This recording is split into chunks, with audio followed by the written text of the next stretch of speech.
Yes, my people, as it dey hot, it don't happen. No, Peter Obi, now you I get this message for. Yes, because as I dey support you, so you get wetin you do. One not like what I can't tell you. So now make I want tell you now for this video now. Say this thing they do so, I don't like him. Yes, Peter Obi, because of you, all the presidential candidates now they try to act good to Nigeria, so Nigeria can say they be sent like you. Now, when I see the way keyamo take dey lie now they catch keyamo. They catch am. They catch am. Now they say they want sue keyamo go court, say e dey spoil the name of that barrister wey dey name. Now, as they sue Tinubu go court, they see they sue keyamo wey be spokesman go court for lying. All in the name to be like Peter Obi. And Peter Obi that they do it without no stress now. 20 people, it don't cost them now. And this thing I got tell you, Peter Obi, I better stop this thing, I better, because you know the one who came go cut. I better not talk too much. Make una watch the way they catch keyamo as they land and they catch them. Please, as they watch them, don't forget to share this video. Make the world see the way they catch keyamo. So keyamo he lied 21 times for interview. And I believe if keyamo see this video, so he no go interview again like the president candidate be Tinubu. I beg, please share this video and comment your opinion. Please watch the video. This one I must watch, and you go shock you. You take catch keyamo. All the numbers say won't be like Peter Obi. When I watch them, those accounts were 10 accounts in 3 banks, accounts legitimately opened by him, and there were funds that he kept saving, where he was keeping his savings in the US. That's a lie, because his salary was $2,400. And at one point, he deposited $661,000. At another time, he deposited $1.2 million. That's $1.8 million. How do you save $1.8 million when your salary on a monthly basis is $2,400, which is actually just $38,000 plus per year? And he stated it himself that he didn't have any other source of income. So where is the savings? As I speak with you, if you want to know whether there is a criminal charge against somebody, you must have a complainant. So you will see the state versus so and so person. You must see that. And then you must have a charge number. You must have a charge number if there's a charge against anybody. There is no charge number in those documents. There were 2 charges. That's another lie. 18 U.S.C. 1956 and 18 U.S.C. 1957, which borders on money laundering and financial fraud. And then there was a charge number. The charge number is staring you in the face. 93C4488. That's another lie from Festus Keyamo. If you look at those documents too, Asiwaju Bola Tinubu was not mentioned as a defendant. They've skipped that. It was only account numbers that were mentioned, and at the end of the day, they just said account numbers in the name of Tinubu. That is all. Not that Tinubu was a defendant. It was accounts in his name, not him. Those accounts were sealed, not him. It was action in rem. That's another lie. The prayers of the United States Attorney was that due notice be given to all interested parties to appear and show cause why forfeiture should not be decreed. Who will come and appear? Is it the account number? So that's another lie. There is no charge. There was no charge. There was no indictment. There was no criminal process. It was a purely civil process against those accounts. There indeed were 2 charges, 18 U.S.C. 1956 and 18 U.S.C. 1957, which bordered on money laundering and engaging in money transactions in property derived from fraud. Now, there was an affidavit by somebody called Kevin Moss. Kevin Moss is just a normal prosecutor you see. That's another lie. Kevin Moss is not just another prosecutor you see. Kevin Moss is a senior special agent. And aside that, the work he did will boggle your mind. These 4 sections from the document outline that he filed 18,300 files. So that's no joke. What they did in the case of Asiwaju Bola Tinubu was therefore to file what they call an interim process for forfeiture. It was not a final process. That's another lie. There were 5 documents, and the last of them is the final forfeiture, the final decree. You can see it there. So there was a final decree starting from the verified proof of forfeiture to the warrant of seizure, down to the settlement, down to the final forfeiture. So that's another lie. The Kevin Moss, all those the positions you see there about narcotics and all that, it was not a judgment of the court. It was an opinion of a prosecutor trying to convince the court to issue a forfeiture order. It was not an opinion of a court. Another lie. These are seizure warrants that were issued to first of all freeze the account, and then there was a final forfeiture that was issued, which is also an order of court. So to say it is speculative and it is not final, that's another lie. And so it was a presumption. These processes are processes of mere presumption. So they found monies in his accounts. They said, well, they needed to come forward. And in that affidavit of Kevin Moss. Again, another lie. This is verified complaint of forfeiture. They were not speculation. He backed it up with an affidavit and he got a warrant of seizure and then got settlement and got final forfeiture. So it is not mere speculation. This is another lie from Festus Keyamo. They said they interviewed Mobile. Mobile said, yes, this man is a treasurer in the Mobile. But they said, no, those funds are not from them. But they confirmed his status, not as a criminal, but as a respectable employee of Mobile. It is in the affidavit of Kevin Moss. This is a potential lie because the Mobile is talking about is Mobile Oil Nigeria Limited, which is not ExxonMobil, because many people seem to think that it is ExxonMobil. It is not ExxonMobil. In fact, the company has changed its name now from Mobile Oil Nigeria Limited to 11 PLC. Look at paragraph 38 of the affidavit by Kevin Moss. I want everybody to look at paragraph 38. After the rigmarole of trying to find out whether the account in money, where the monies came from, whether they were linked to drug and all of that, it was all speculative. They came to the conclusion that the proceeds he got from the tax, the deposit he made there what they call what these bankers normally call investments. He kept the money there and he was getting profit on the interest. They said he had not paid tax on those interests. That is all. So it was not like a deliberate act. So that's another lie from Festus Keyamo. The whole charges that were brought against Bola Ahmed Tinubu were USE code 1956 and 1957, and they bonded on money laundering. To say that it was tax is a deliberate lie, a very, very big lie. In fact, the forfeiture order did not include that it was for tax. This is the forfeiture order. The final order is stated that it is for narcotics trafficking and money laundering. Those were the two charges. So this is another lie from Festus Keyamo. Yes. Would you liken the settlement that Bola Tinubu had with the court in the United States at the time over these monies as a sort of a plea bargain? No. A plea bargain, you cannot build something on nothing and expect it to stand. A plea bargain must arise out of a criminal charge. Like I said, there is no charge, nothing anywhere, nothing like a charge anywhere. That's another lie from Festus Keyamo for Bola Ahmed Tinubu. There were two charges, USC code 1956 and 1957, which bordered on money laundering and using proceeds illegally gotten. Going from that, you see now that there was a plea bargain. This is stipulation of compromise settlement, which is plea bargain. So there was a plea bargain, and in the plea bargain, initially it was supposed to be 1.8 million that was seized, but eventually they just fined him based on the charges that he was charged, because he was charged with two codes violation, USC code 1956 and USC code 1957. And if you look at the punishment for those violations, it says not more than $500,000. That was why only $460,000 was deducted from the account, because that's what the law speculates as fine punishment for the violation of the law. The other option would have been imprisonment, which I'm sure that Tinubu would not have wanted. So there was a charge, there was a plea bargain, and there was a fine, which is actually the forfeiture of the $460,000 based on the law.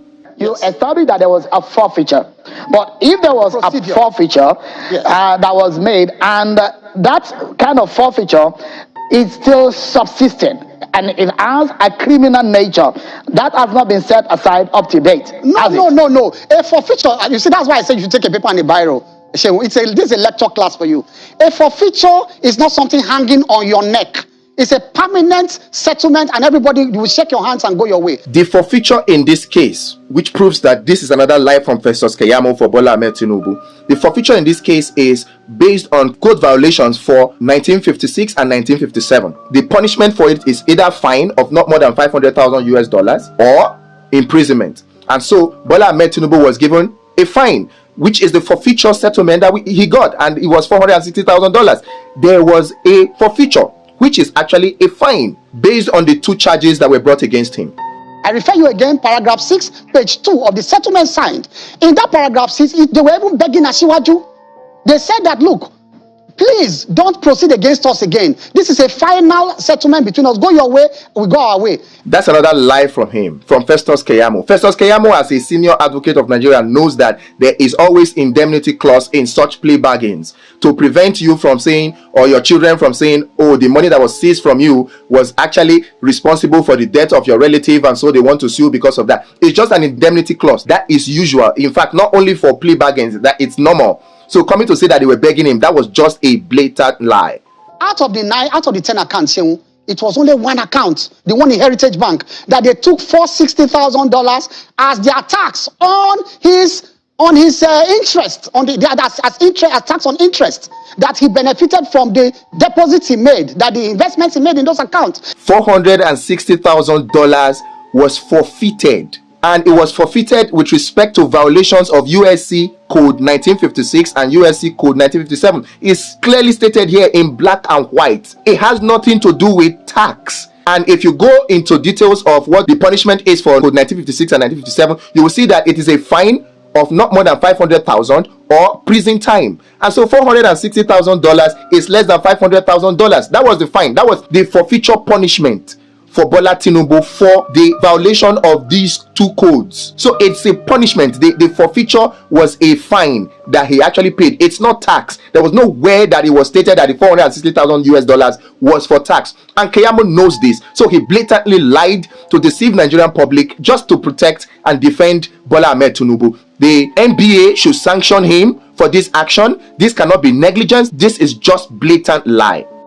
These documents, in fact, rather than indict Asiwaju, these documents exculpate him and makes him as white as snow. This document actually nails Bola Ahmed Tinubu to the cross. It's a final nail on the coffin. It's clear. Look at it. It's a final order. It's a forfeiture. It said $460,000 belonging to Bola Ahmed Tinubu represents proceeds of narcotics trafficking or were involved in financial transactions in violation of USC Code 1956 and 1957, and the punishment of it is forfeiture, and the forfeiture is determined based on the fines or imprisonment that is the punishment stipulated for that law, for that charge. So this is another lie from Festus Keyamo for Bola Tinubu. There's a fundamental question on the source of the money he deposited, of which he reached a settlement.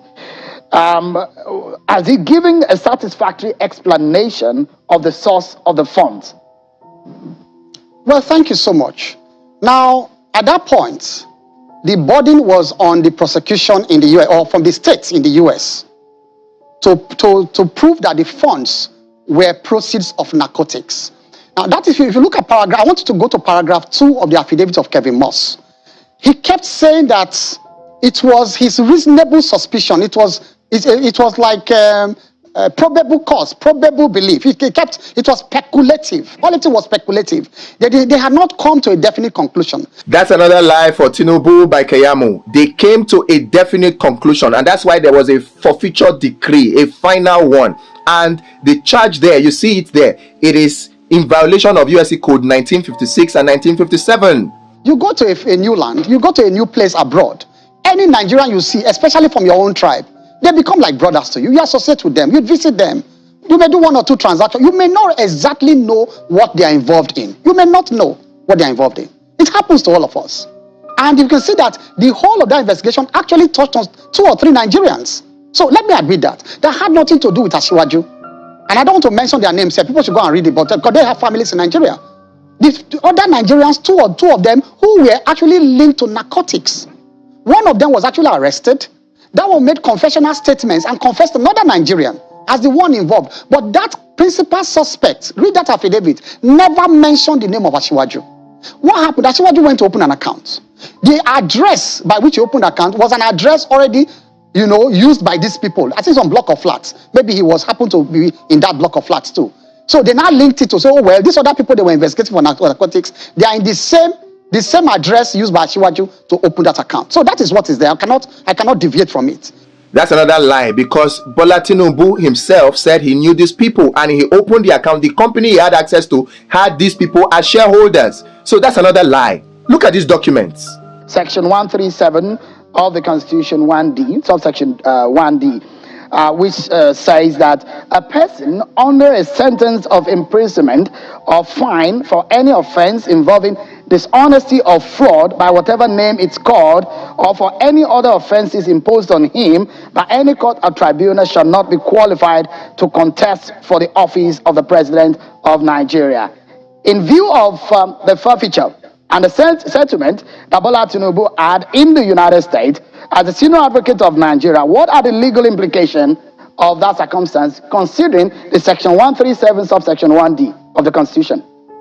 Well, forfeiture is not a fine. Fine is a punishment. Fine is a consequence of a conviction. Fine is a consequence of a criminal trial. So fine has nothing to do with forfeiture. Forfeiture is a civil process. It's a complete civil process to say, well, we are not even going into trial at all. The state goes into forfeiture proceedings with individuals just for the purpose of getting their monies. 2 charges were brought, USC Code 1956, USC Code 1957, and the punishment for those 2 violations is either a fine or imprisonment. And the fine specified for the USC Code 1956 is fine of not more than $500,000 US. So that's why he was fined $460,000, which he forfeited. This disqualifies Bola Ahmed Tinubu totally, because if you look at the fine that he paid, it's a fine. He paid the fine. He paid it. It's not disputing it. Though they call it forfeiture, the forfeiture here is a fine, which is the punishment for the violation of USC Code 1956 and 1957. So having been fined, it disqualifies Tinubu from running for the post of President of the Federal Republic of Nigeria. And of course, drug trafficking, money laundering is an offense.